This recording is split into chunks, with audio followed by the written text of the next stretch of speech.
Welcome ladies and gentleman to the toughest class of your life, class 11th। Class 11th एक ऐसी class है जहाँ पे तुम रियलाइज़ करते हो कि भाई तुम कुछ नहीं हो। और ये रियलाइज़ करना ज़रूरी है क्योंकि लाइफ में कभी ना कभी तुमको इतना तुच्छ महसूस शायद ही होगा, और वो 11th में होता ही है।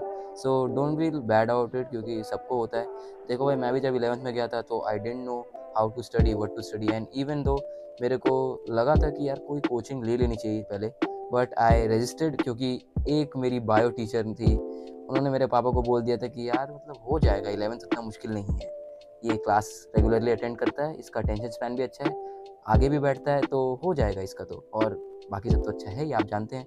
ये for looking to class 10th मेरे 88 बने थे, and in 11th 69। Massive drop, इससे बड़ा ड्रॉप मैंने ज़िंदगी में नहीं देखा है भाई। लेकिन आई बेयरली सर्वाइव्ड, एंड मैंने जो गलतियाँ की वो तुम ना करो, उसके लिए मैं वीडियो बना रहा हूँ। इसमें नो बुलशिट, जस्ट वो बातें जो कि इम्पोर्टेंट रहेगी। सो विदाउट वेस्टिंग टाइम, पहली चीज़, कोचिंग तुमको शुरू वाले दिन में ही लेनी है। कोशिश करो कि तुम्हारी स्कूल से पहले तुम्हारी कोचिंग चालू हो जाए, और कोचिंग को ज़्यादा इंपॉर्टेंस दो। स्कूल के नोट्स मायने नहीं रखते, स्कूल के लेक्चर्स मायने नहीं रखते। तुम स्कूल जा रहे हो, जाओ, ऐसा नहीं बोल रहा हूँ कि मत जाओ, जाओ, मेमोरीज बनाओ और अपने दोस्तों के साथ बातचीत करो, ठीक है। गर्लफ्रेंड बनाना चाहते हो तो ये बना लो। उसके बारे में बताता हूँ। देखो, मेरा एक दोस्त था, उसका नाम है शुभम, एंड उसकी थी एक गर्लफ्रेंड, मतलब बहुत ही अच्छी गर्लफ्रेंड थी। एंड उन लोग का भी अच्छा खासा चल रहा था 11th में, वो भी 11th में था, मेरे से 1 साल जूनियर है। बट या एवरीथिंग वाज गोइंग गुड, और उसके मार्क्स भी अच्छे खासे आ रहे थे। भाई दिक्कत तब आ गई जब उसके मम्मी पापा को पता चल गया कि यार ऐसा कुछ हो रहा है, and then they totally lost the touch and broke up. So अगर तुम गर्लफ्रेंड बना रहे हो तो सोचना कि भाई ये ज़्यादा दिन नहीं चलने वाला है। It is going to break apart someday और next, but you have to be ready. So that was lesson number 1.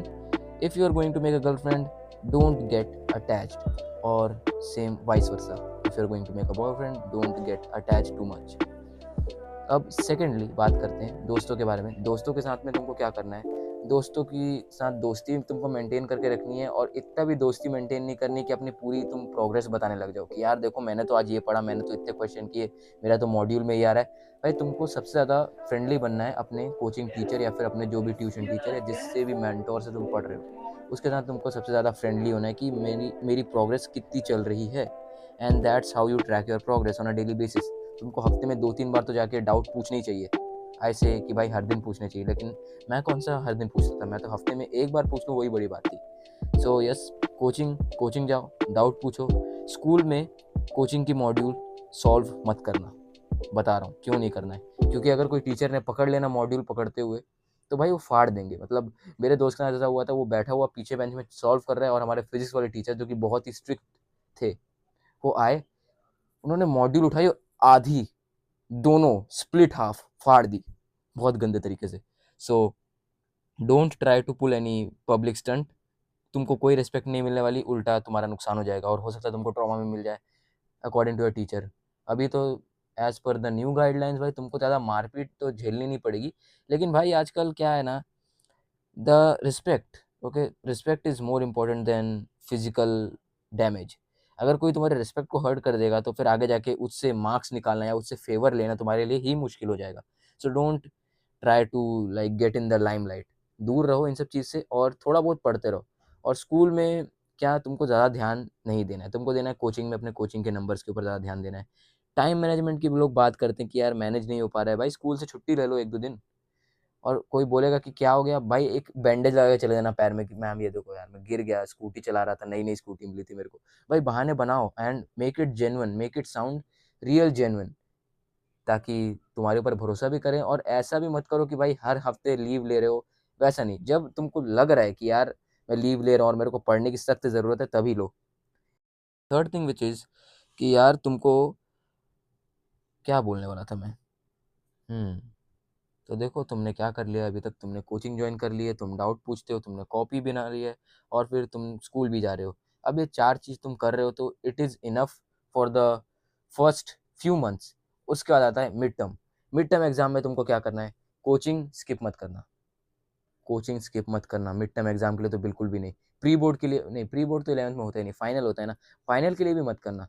मैं तो बोलता हूँ कोचिंग टीचर लोग के साथ एक्स्ट्रा बैठ जाओ आधा 1 घंटा और रिवाइज कर लो जो तुम पढ़ रहे हो, ज़्यादा बेनिफिशियल होगा। क्योंकि अकेले बैठ के जितनी पढ़ाई होती है ना भाई, वो पढ़ाई बहुत ही कम होती है, और किसी के साथ बैठ के, कोई मेंटोर या कोई टीचर के साथ बैठ के तुम पढ़ रहे हो, तो वो जनता को आप मूर्ख समझना बंद कर दीजिए। इस प्रकार की बचकाना बातें किसी के गले नहीं उतरती, लोग मजाक उड़ा। अगर तुम ऑनलाइन ले रहे हो तो भाई तुम खुद को मतलब मॉनिटर तुमको खुद करना पड़ेगा, और खुद ही से तुम्हें कंपटीशन लगाना पड़ेगा अपना। So it is quite risky, but लोग ऑनलाइन भी निकाल चुके हैं क्योंकि उनकी सेल्फ डिसिप्लिन उतनी होती है। So yes, if you are one of those prodigies who can study on their own, who don't need anything else but an online phone, laptop, PC, anything else, but a self disciplined mind, then you can do it without any coaching, मैं तो बोल सकता हूँ, अगर तुम उस type के बच्चे हो तो। लेकिन कुछ ज़्यादा बोल दिया मैंने, so pardon. And yes, about time management, अगर तुम देखो तुम्हारा 8 घंटे का स्कूल होता है, 8 घंटे मतलब भाई मैं 2 घंटे इधर उधर भी, अगर तुम लेट भी हो तो, जैसे कितने बजे होता था मेरा, 7 घंटे, ओके 7 घंटे का स्कूल होता है, एंड तुमको 8 घंटे सोने की ज़रूरत नहीं है। मेरे को ये मेरे कोचिंग टीचर ने बताया था कि तुम्हें सोना है तो सो, लेकिन एकदम लगातार मत सो। जैसे मान लो तुम 6 घंटे सो लिए और फिर बाद में दोपहर को सोने की आदत मत डालना। 6 घंटे सो लिए और फिर बाद में इधर उधर कभी टाइम मिला तो सो लिए, कभी जल्दी सो जाओ और कभी जल्दी उठ के पढ़ने लग जाओ। तो be flexible, okay, don't follow the norms कि भाई मेरे को 12 बजे ही सोना है, मेरे को 8 बजे ही उठना है, या फिर मेरे को 11 बजे ही सोना है, मेरे को 7 बजे उठना है। ऐसा मत करो, okay, don't do that. You have to like maintain a borderline in which you are healthy and fully functioning, but don't be too lazy कि भाई मेरे को बहुत ज़्यादा भी सोना है। भाई देखो, मैं तुमको सीधा सीधा बता दे रहा हूँ, तुम लोग पढ़ रहे हो कॉलेज में जाने के लिए, ठीक है, तुम जो ही बन रहे हो, इंजीनियर बन रहे हो, डॉक्टर बन रहे हो, तुम डॉक्टर इंजीनियर बनने के लिए नहीं पढ़ रहे हो। मेक इट क्लियर, तुम पढ़ रहे हो कॉलेज जाने के लिए। कॉलेज में पता है लोग कितने घंटे सोते हैं? 2 घंटा एवरेज। लोग तो सोते भी नहीं, 2-4 घंटा सोते हैं, हो गया उनका। और वो वैसे ही चलता है भाई 4 साल लगातार। कॉलेज में इतनी सारी चीज़ें होती रहती है, हॉस्टल में रह रहे हैं, मस्ती कर रहे हैं, मजाक कर रहे हैं। और मस्ती मजाक से याद आया, हाउ टू मतलब focus on studying is by reducing your screen time. Okay, ज़्यादा अगर तुमको मज़े लेने हैं तो भाई बाहर जाओ, फ़ोन में मत घुसे रहना, जैसे कि मैं अभी घुसा हूँ। क्योंकि भाई मेरे को तो यार, मैं मेरे को बताने वाला कोई नहीं था पता है उस टाइम पे, और ऐसा होता है मेरे साथ बहुत बार, और तुम लोग के साथ भी होता होगा कि तुमको पता नहीं कि तुम जो कर रहे हो सही कर रहे हो कि गलत कर रहे हो, और तुमको कोई गाइड करने वाला नहीं है। But not any more guys, you got this, I got you, and साथ में मिलके हम लोग 11th आराम से निकालेंगे। और आराम से निकालने का ये मतलब नहीं है कि भाई मैं आराम से तुम लोग को बस कोई भी वीडियो दे दूंगा तुम लोग को देखना, तुमको खुद पढ़ना पड़ेगा भाई। Video is just for my own revision and your preparation. उसको साइड बाय साइड रख के तुमको और बाकी किसी की भी देखनी है वीडियोस, अलग सर हो गए, या फिर तुम और भी बहुत सारे टीचर लोग को देखते हो, जितने भी हो गए, मैं अलग सर को स्पेशली हाईलाइट इसलिए कर रहा हूँ क्योंकि मैंने 11th उन्हीं से पढ़ा था, आधा तो, और आधा कोचिंग से। सो आई बिलीव कि भाई अगर तुम ऑनलाइन पढ़ रहे हो ऐसे फ्री रिसोर्सेज से, तो प्लीज़ वो पढ़ो जो तुमको नहीं आता है, and that too a topic. जैसे कि मान लो अगर तुमको रोटेशनल में ये मोमेंट ऑफ इनर्शिया नहीं आता है, तो भाई मोमेंट ऑफ इनर्शिया के लेक्चर उठाओ और देख लो बस। ऐसे नहीं कि तुम पूरा का पूरा चैप्टर लेके बैठ जाओगे। 11th के चैप्टर बहुत बड़े होते हैं भाई, दिन दिन तक चलते हैं कोचिंग में। और यहाँ पे तुम सोच रहे हो कि तुम 2 घंटे का वन शॉट देख के पूरा खत्म कर लोगे, वैसा नहीं है। एक डिटेल्ड लेक्चर देखो एक अच्छे टॉपिक के बारे में, उसकी डिटेल समझो, क्वेश्चन प्रैक्टिस करो। And about hand books and all, भाई एच.सी. वर्मा ले लो, एच.सी. वर्मा बहुत ही प्यारी बुक है, मैं अभी भी मेरे घर में रखी हुई है उसको, उसी के साथ मैंने चालू की थी अपनी 11th, and that was my first reference book, जो कि पहले मैंने लाइब्रेरी से ली थी। So try and test by yourself. अब तुम्हारी कोचिंग मॉड्यूल तो है ही, तो उसको सॉल्व करो, ध्यान दो। एंड और क्या चीज़ इंपॉर्टेंट रह गई है, यस, कि भाई don't lose your self in the preparation, ठीक है, नो व्हेन टू स्टॉप।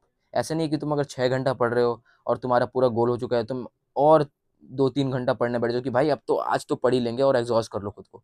नहीं भाई, you have to give yourself space. मतलब स्पेसिंग का रूल ये होता है कि अगर तुम थोड़ा सा पढ़ रहे हो, तुमको थोड़ा स्पेस देना है, बाहर जाओ, खेलो कूदो, लोगों से मिलो, इंटरेक्ट करो, अगेन गर्लफ्रेंड बनो। जोकिंग भाई, मतलब तुम समझ रहे हो मैं क्या बोल रहा हूँ कि you have to give your mind space and you have to work efficiently in the given hours only.